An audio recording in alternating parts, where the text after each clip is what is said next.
আল্লাহর রহমতে তোমাদের দোয়া তোমাদের সমর্থনে জিতে আসতে পারি, যেখানে তোমরা কমপ্লেন লঞ্চ করতে পারবে। আমি দেখতে চাই কোন স্যার আর কোন ছাত্র তোমাকে এই কথাটা বলেছে। আমি তোমাকে একটা কথা বলি, এই যে যারা ছাত্র আছো না তাদের উদ্দেশ্যে বলি, ভাই চুপ পাল্টে গেছে। একটা সময় সিক্রেট স্মার্টনেস ছিল, এখন যারা সিক্রেট খায় না তারা স্মার্ট। দক্ষ শিক্ষকের ক্ষেত্রে কি করতে চাচ্ছেন?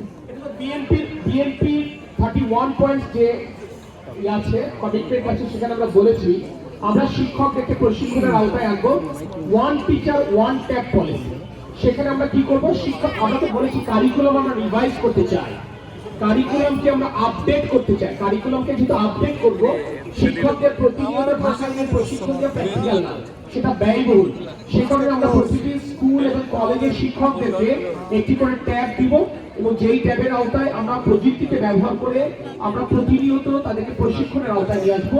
কারণ এটা তো আসলে তুমি যেটা বলেছো এটা তো প্র্যাকটিক্যাল না। যদি তোমাদেরকে বারবার প্রাইভেট করতে হয়, এই সামর্থ্য তো সকলের থাকে না, এটা তো থাকে না, এটা থাকে না। একটা বিষয় হচ্ছে আমাদের জনগণকে কিভাবে আপনি দক্ষ জনশক্তিতে পরিবর্তন করতে হবে। আমরা তো স্কুল থেকে এই উদ্যোগটা নিব। আমরা বলেছি, তুমি তো বাই দিস টাইম এটা জানবার কথা।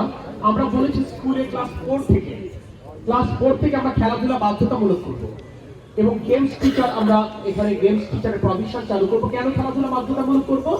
খেলাধুলার মাধ্যমে একদিকে শারীরিকভাবে সুস্থ হয়ে বড় হতে পারবে, এখানে এটা একটা ব্যাপার। আর খেলাধুলা তো আমাদেরকে প্রতিযোগীশীল মনোভাব দিয়ে বড় হতে সহায়তা করে। আমরা তো আসলে জীবন